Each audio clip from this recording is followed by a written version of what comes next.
I was 15 the first time I understood how replaceable I was to my own family. My name's Brian, and back then, I thought I knew what being part of a family meant. You grow up believing you can trust the people around you, your parents, your siblings, that even if things weren't perfect, family still mattered, that they'd support you when the world didn't. I wasn't completely naive, but I definitely wasn't prepared for what happened that night, or everything that came afterward. From the outside, we probably looked like an ordinary family. Dad was this tall, demanding, old-school kind of man. He believed in tough love, though most of the time, the love part felt optional. Mom was quieter, softer, the one who kept things from falling apart. She was always the buffer between Dad and us kids. My older brother Jake was 17 and knew how to play everyone like a strategy game. And then there was me, 15, average in most ways. I didn't cause trouble. I stayed out of the way and tried to avoid conflict, but that didn't stop me from becoming the perfect person to blame. Jake and I used to be close when we were younger. We fought like any siblings, but we also built forts, stayed up talking about video games, and teamed up when our parents argued. But around the time Jake hit puberty and discovered he could manipulate people, everything shifted. He realized he could get away with pretty much anything if he framed the story right. And Dad, of course, believed every word. Jake could lie without hesitation and still walk away with praise, while I was questioned for things I didn't even do. It began small, a broken lamp, a missing charger. Jake would simply say, "Brian did it," and that was the end of the conversation. No asking, no listening, no chance to explain. I'd get grounded, lectured, and Jake would smirk when no one was watching. I tried telling Mom, hoping she'd see through it, but she'd sigh and tell me to let it go. "He's older. He's still growing up. Just ignore him, Brian." But it did matter. I just didn't know how to fight back. Things escalated in early October, right as the weather started changing. That week had been tense. Dad was stressed from work, Jake was acting strange, and Mom was staying late at her job. I could sense something building, like a storm you can't see but know is coming. Then Friday happened. I got home from school as usual, dropped my bag, grabbed a snack, and went to my room to practice guitar. I was learning a song I'd been obsessed with, and for once, I felt calm, like maybe the weekend would be peaceful. I was halfway through the chorus when I heard Dad yelling my name from downstairs. Not calling, yelling. The kind of tone that makes your stomach flip. "Brian, get down here now." I froze. I hadn't done anything. I went through every possibility. Dishes? Chores? I set my guitar down and headed downstairs, heart pounding. Dad was in the living room, arms crossed, face red. Jake sat on the couch, staring at the floor, playing the innocent role he'd perfected. A shattered picture frame sat on the coffee table, a family photo split across broken glass. "You think I'm stupid?" Dad snapped. "Jake told me everything. You broke this, trying to lie about it, and then laughed when he asked you to help clean it." My jaw dropped. "What? No, don't you dare lie to me," he cut in. "Jake saw you throw your backpack at it when you got home. Then you walked away like it didn't matter." I looked at Jake. He didn't look up, didn't speak, just stared at the floor, biting his lip like he was upset. "I went straight upstairs," I said quietly. "I never even came in here." "Of course you did," Dad barked. "You're always careless, always desperate for attention, breaking things, lying, thinking it's funny. I didn't. Enough. Go to your room. Don't come out for the rest of the weekend." I wanted to argue, but I knew nothing I said mattered once Dad decided something. I glanced at Jake one last time. His face was blank, but I caught the faintest twitch of a smile. That night, I sat on my bed in silence, thinking about how something felt broken. Not just the frame, but something deeper. I didn't understand why Jake did it. What did he gain from it? Did he actually enjoy seeing me get punished? I barely slept, and the weekend was worse. Every time I came downstairs, I got cold looks or short responses. Jake walked around like he was the ideal child, offering to help with chores, like he was doing charity work. And Dad loved it. I felt myself shrinking, like I didn't belong in my own home. Monday morning, I finally learned the truth. I was grabbing my backpack when I heard Jake in the kitchen on the phone. "Nah, it was easy," he said, laughing. "I just told him Brian did it. He flipped out like always. Didn't even question it. Grounded him all weekend. Worked perfectly." My heart dropped. I stepped into the doorway. Jake jumped. Our eyes met, and we just stared. Then he smiled and shrugged. "Oops. I don't know what came over me, but I just walked out the front door. No yelling, no arguing. I just left. It was raining, cold, steady. I didn't grab a jacket or my phone. I walked until I heard my name. Brian. Dad stood under an umbrella, angry. "What do you think you're doing? Get back to the house." "No," I whispered. "What did you say?" I looked him in the eyes. "I'm not going back." He stared at me like I'd said something impossible. Then his voice dropped. "You're not welcome in this house if you act like this." I didn't argue. I nodded and walked away. I don't know where he went. I just kept. 2 weeks later, I returned. Not because things were better, but because I didn't have many options. I'd been staying with my friend Carson's family on a pull-out couch. They were kind, but I couldn't stay forever. I needed clothes, school books, maybe some closure. When I walked in, it was like nothing had changed. Jake was playing video games. Dad stood in the kitchen, laughing with coworkers from the shop. Then I heard it.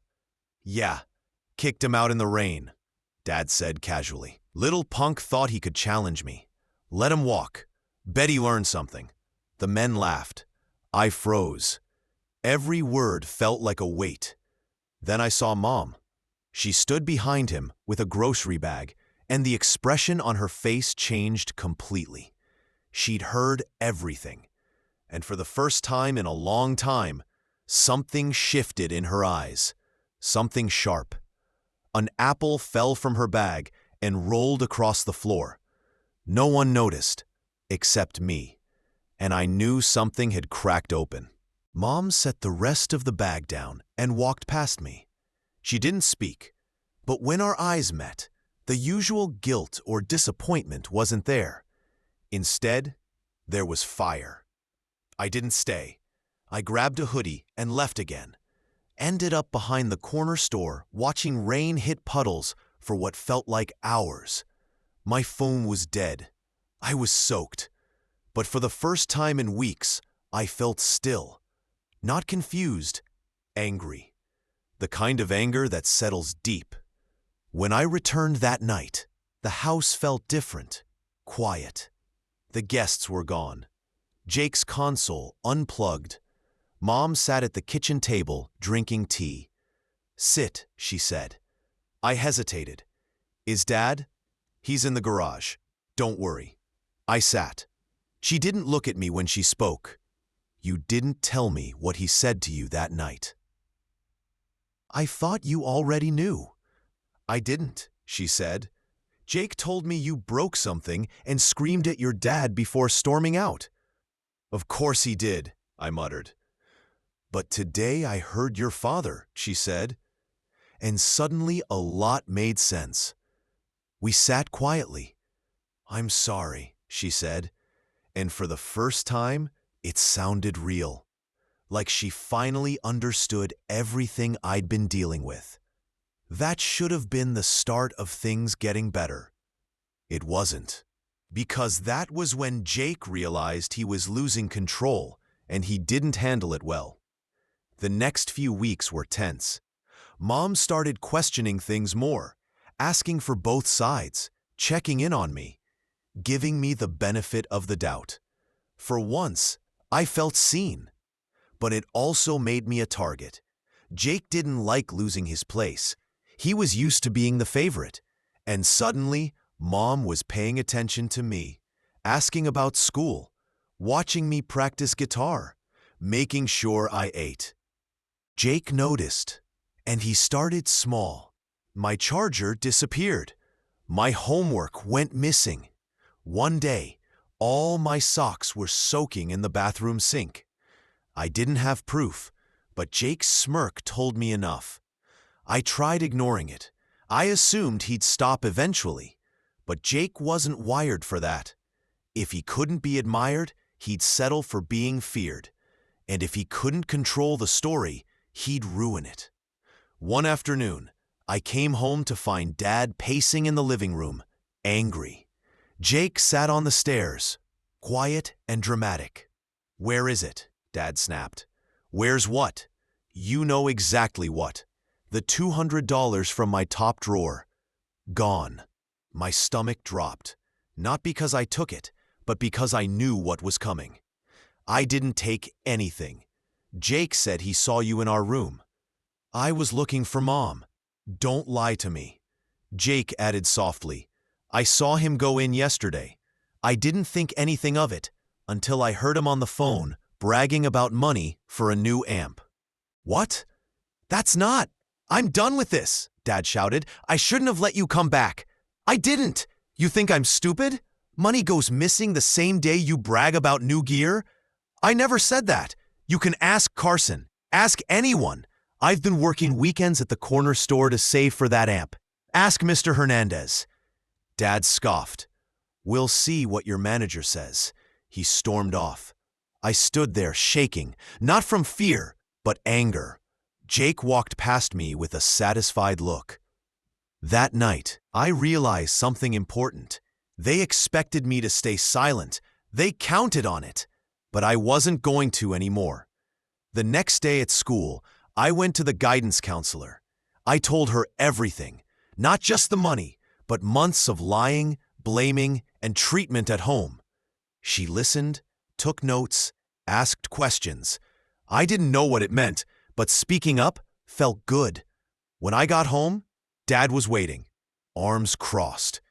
Jake sat on the couch eating chips. "You told them we were abusing you." "Dad, your counselor called. They're opening a case, a home visit. You think this is a game?" Jake smirked.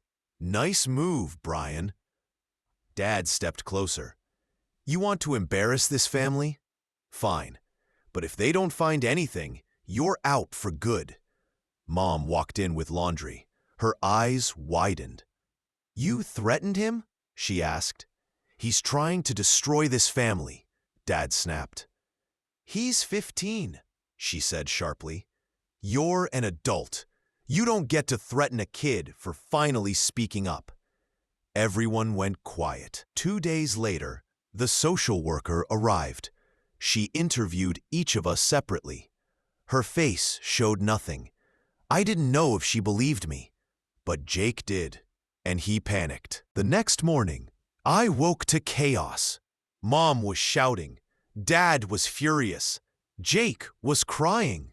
When I came downstairs, I saw why. Mom was holding Jake's phone, open to a group chat filled with screenshots, photos, and messages. Things Jake had been sending to his friends. Messages like, "Watch this. I'm going to get Brian kicked out again. My dad believes everything I say." There were videos too. One of him faking tears after breaking a plate. Another of him mocking me after I got grounded. Everything was right there. All of it. I froze as Jake tried to explain it away. It was just jokes. They're my friends. None of it was real. But neither Mom nor Dad was listening. And for once, the silence wasn't mine to carry. I thought that would finally be the turning point, that Jake would actually face consequences, that maybe I wouldn't have to drag the truth into the open to be believed. But what happened next was worse than anything I expected. Because instead of accountability, instead of an apology, instead of basic fairness, they somehow made me the problem again. And what followed became the breaking point. People always say the truth will set you free, as if bringing it into the light will magically fix everything. I used to believe that. I held on to the hope that if I was patient and quiet enough, the truth would eventually stand up for me. But it didn't. Not at first. After the group chat was exposed, after Mom saw the messages and videos, every bit of manipulation Jake had stored, I expected things to shift. There was yelling, crying, and arguments thrown across the living room. But in the end, nothing meaningful changed. Somehow, I still ended up being the one blamed. It started with Dad. He didn't speak at first. He just stared. At Jake, then at me. As if admitting the truth was too heavy for him to handle after years of picking sides. Then he said something that still sticks with me. "You could have handled this privately." I blinked. "What? You didn't have to embarrass your brother like this. You went through his phone. You think that's okay?" "I didn't go through anything. Mom did. And what are you even talking about? He set me up for months, lied, got me kicked out. He said he did it on purpose." "He's a kid," Dad snapped. "He's still learning. You should have spoken to me like a man instead of running to your school." My heart sank. There it was, the old wall. Even with proof, even with Jake's own words, Dad couldn't see past his pride. He didn't want truth. He wanted control. And in his eyes, I had broken that control. Mom tried to defend me at first. She challenged Dad in a way I'd never seen. But by dinner, she was quiet again, distant. When I asked if she was okay, she just looked tired. "I'm trying to keep this family together, Brian," she whispered. "You don't understand how hard that is." I did understand. But I also knew something else. It wasn't my responsibility anymore. After that day, things got worse. Not louder, but quieter. Jake ignored me completely. Dad barely looked at me. Mom only spoke when necessary. There were no more accusations, no more shouting, just silence. Cold, sharp silence. It felt like I'd disappeared, and no one bothered to notice. A home visit with the social worker led nowhere. She said there wasn't enough evidence of abuse. Emotional neglect, she explained, was difficult to prove. "Monitor the situation," she told my counselor. "Let us know if it escalates." So I stopped expecting help. And I stopped asking for it. About a week later, I hit rock bottom. It was a Thursday. I stayed after school to help the band teacher organize stands, mostly to avoid going home. When I finally arrived, the front door was locked. No note, no call, nothing. When I knocked, Jake answered. He stared at me through the glass, then slowly closed the door. I waited on the porch for 20 minutes, hoping Mom would open it, hoping someone would remember I didn't have a key. No one came.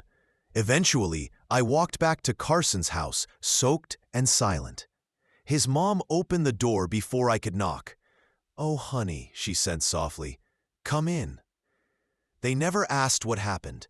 They gave me a shower, dry clothes, and dinner. Carson and I played old video games that night, pretending things were normal. But I couldn't pretend anymore. Lying awake in their basement, I made a decision. I wasn't going back, not this time. The next morning, I went to the school office and asked to meet with the guidance counselor. I told her everything again, but this time I asked for options. legal options, housing, emancipation, anything. "I'm tired," I said, "and I'm not safe there." She studied me quietly, then nodded. Things didn't change overnight, but they did begin to move. The school connected me with a youth outreach program and a social worker who specialized in at-risk teens. We met weekly. She actually listened. For the first time, someone treated my story like it mattered. She helped me apply for a student housing program for minors in unstable environments. It was a long process: interviews, home checks, paperwork. But people showed up for me. Carson's parents, the band teacher, Mr. Hernandez from the corner store. They all vouched for me. Eventually, I was placed in a group home 2 towns away. It wasn't perfect. 3 kids to a room, shared bathrooms, chores. But it was safe. And for the first time in months, I could breathe. I started rebuilding my life, one piece at a time. I got a part-time job at a music shop near the home. The manager, Keith, liked that I could tune guitars by ear. He let me help with repairs and paid me under the table until the paperwork went through. I saved everything. I began therapy through the youth program. I didn't want to at first, but my therapist, Carla, had a way of making me feel less broken. I told her everything: the lies, the favoritism, the feeling of disappearing in my own house. She didn't try to fix it. She just let me exist. School got better.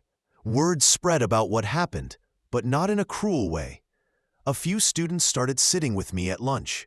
A senior invited me to play in his garage band. I said yes. Practicing together made me realize how much I missed belonging somewhere. My grades improved too. Maybe it was the stability, or maybe it was the first time I was doing it for myself. I even won a small scholarship for a song I wrote and submitted anonymously to a statewide competition. It was simple, just me and my guitar, but honest. The judges called it haunting. I didn't tell anyone it was about Jake, Dad, or standing in the rain outside a locked door. The fall had been slow and painful, but the rise was mine. And somewhere along the way, I learned something important. You don't need a family that breaks you to feel whole again. You just have to stop waiting for them to fix you. I was rebuilding, brick by brick, but I wasn't finished. Because even though I wanted to move forward, part of me still needed something else: closure. Not forgiveness, closure I could take back myself. And when the chance appeared, I didn't hesitate. Anger is strange. It settles like embers after a wildfire, quiet but persistent.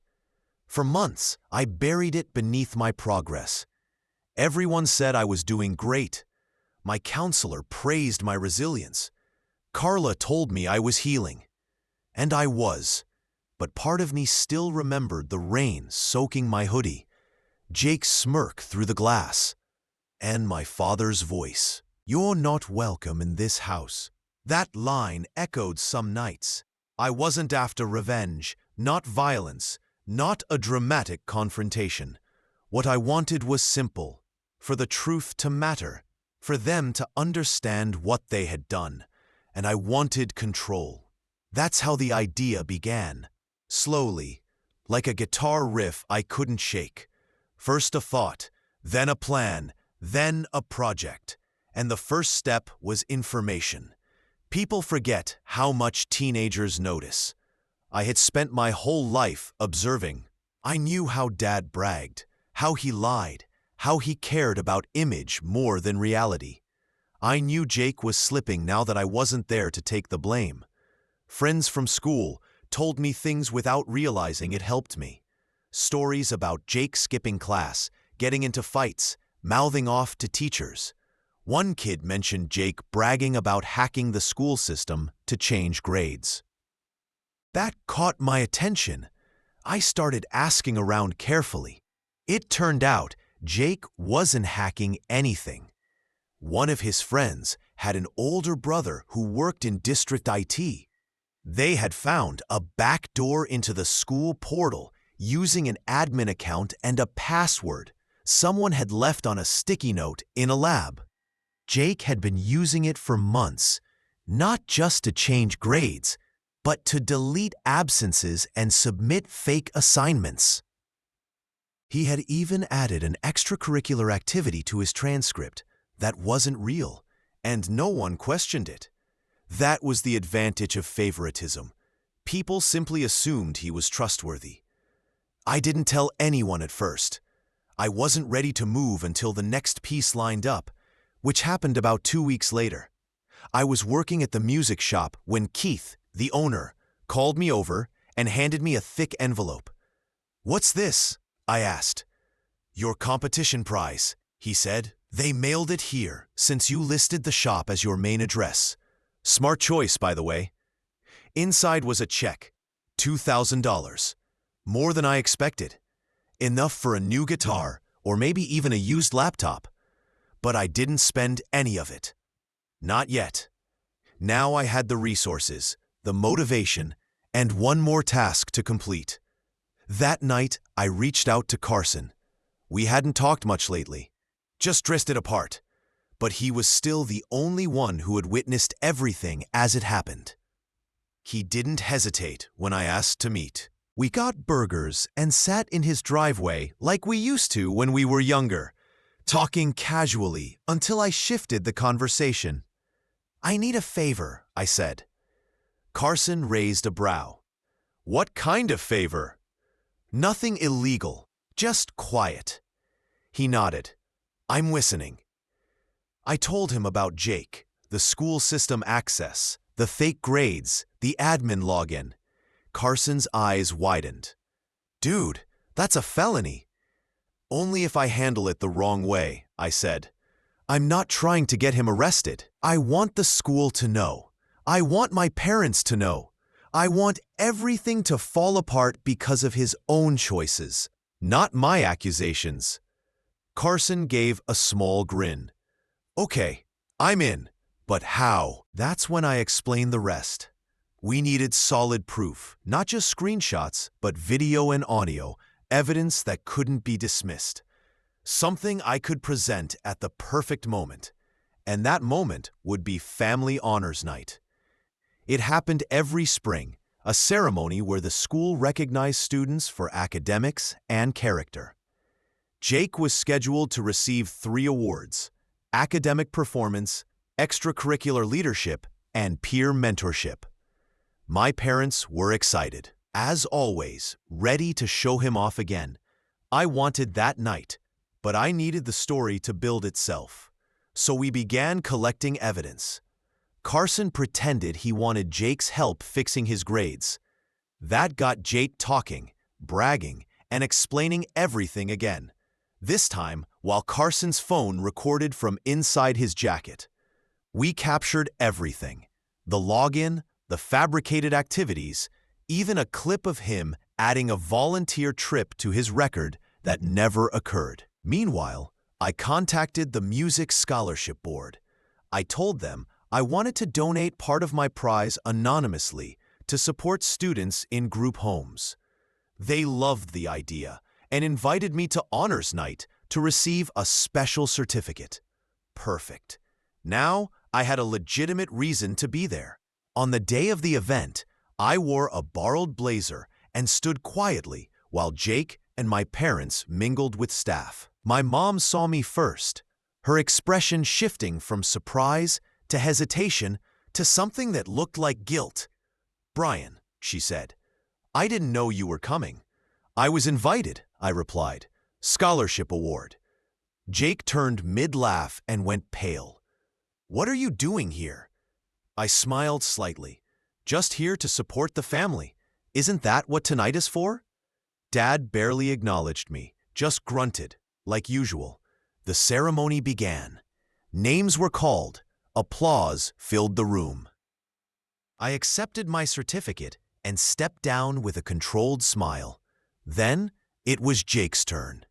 They listed his achievements, grades, clubs, mentoring, And as the applause grew, Carson slipped into the back row and handed me a USB drive. I nodded. Showtime. Afterward, I approached the principal as she congratulated my parents. I was polite and direct. I told her there was something important she needed to see regarding the school's online system. She looked confused, then serious. I handed her the USB. "Everything is on there," I said. "You'll want to go through it carefully." She asked questions, but I didn't answer yet. I told her she could email me for clarification, and then I left. 2 days later, the message arrived, a request for a formal statement. Jake was under investigation for academic dishonesty, but that wasn't the most significant part. The real impact came afterward, when everything I had been preparing finally came together. When the principal reached out requesting a statement, I knew the process had officially begun. Nothing dramatic, just steady movement. The next day, I met with her and 2 district administrators in a small conference room. It was quiet and professional, and despite knowing I had done nothing wrong, my palms still felt damp. They reviewed the videos, asked careful questions, examined the screenshots, and even recognized the compromised administrator account Jake had been using. A password reset months earlier had gone unnoticed. When they finished, one administrator sighed and placed the last document on the table. "Thank you, Brian," she said. "This is a serious breach. A student using administrator access to change academic records is extremely significant." I didn't celebrate. I simply nodded. "When will you tell him?" I asked. "Today," the principal said. "We'll speak with him and his parents, and possibly the board, depending on what else we uncover." "What about other students?" I asked. "The ones he changed grades for?" "That depends on the extent of the manipulation," she said. "We'll need to audit everything. But Brian, you did the right thing." Hearing those words from people with no bias or agenda meant more than I expected. I left knowing the fuse was lit. All that remained was to watch what followed. The fallout arrived 3 days later. I was restringing a guitar at the shop when my phone rang. It was my mom. Not a voicemail or text, a call. "Hello, Brian," she said softly. "Can you come home, please? We need to talk." I didn't agree or refuse. I just said I'd think about it, and hung up. Minutes later, Carson rushed into the shop like he'd run the whole way. "Dude, you need to hear this." He told me everything. Jake had been taken out of class. Dad had stormed into the school, furious. The principal laid out the evidence. Every altered grade, every fabricated entry, every fake volunteer hour. Jake tried to deny it, then cried, then denied it again.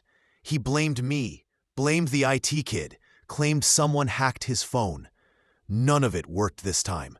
They had complete proof, recordings, logs, dates, screenshots, everything. Jake was suspended pending further review. His college chances collapsed, his awards revoked, his reputation gone. And my father? Carson said he paced the hallway shouting about conspiracies until a district officer warned him to step outside or be escorted out. My mother had cried, not from anger, but something closer to regret. Later that evening, after my shift, I decided to go home. Not for their sake, for mine. I needed closure. I needed to see the aftermath myself. The house was chaotic when I arrived. Papers scattered everywhere. A crumpled letter from the school board sat on the table. Dad was hunched over, breathing heavily. Jake sat on the couch, blotchy-faced and drained. No anger, no attitude, just emptiness. Mom noticed me first. "Brian," she whispered, "thank you for coming." Dad looked at me with a mix of anger and uncertainty, an expression he wasn't used to wearing. Jake didn't look up. I stepped inside. No longer the kid they shut out years ago. Mom took a shaky breath. "We know everything. The school showed us the evidence. They said you provided it." Dad snapped. "So, you've been planning this for months?" I stayed calm. "No, I've been living my life. He's the one who forged grades, created fake activities, and manipulated the system." Dad stood. "You wanted to ruin your brother." "No," I said steadily. "He did that on his own. I just stopped hiding it." Jake finally looked up, jaw trembling. "You set me up," he whispered. "No," I said. "You set me up for years. I simply told the truth to people who actually paid attention." The room fell silent. I could hear the refrigerator humming. Mom wiped her eyes. "Brian, why didn't you come to us? Why not give us a chance to help?" I let out a quiet, disbelieving laugh. "I tried for years. I told you about the small things, the lies, the favoritism. You always told me to let it go. You watched Dad send me into the rain over something he imagined.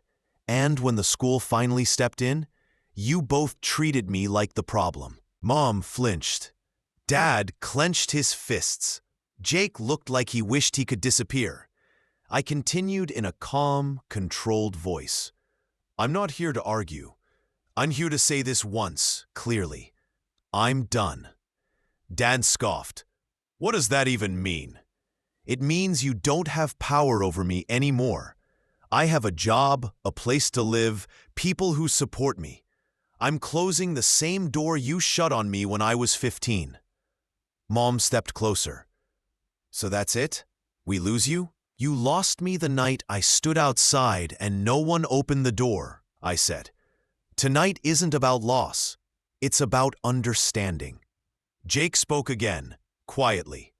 "Brian, I'm sorry. I studied him. Maybe he meant it, maybe he didn't. But it no longer mattered. I hope you learn something from this," I said. "Not because you got caught, but because you finally experienced consequences." He looked away. Mom cried softly. Dad stayed silent, whether from anger or shame. I couldn't tell. I walked toward the door. "Will we see you again?" Mom whispered. "Maybe," I said honestly, "but not like this. If you want to be in my life someday, you'll have to move toward me. I'm done walking alone." I left. No slam door, no dramatic exit, just a quiet click behind me. The group home waited. My guitar waited. My future, the one I built myself, waited. And for the first time, the weight on my chest had lifted. As I walked past the house I no longer feared, I realized something important. Revenge wasn't about destroying someone else's life. It was about reclaiming your own. And I had finally done that. I never looked back. Because sometimes the strongest victory is simply walking away and living a life they never believed you could.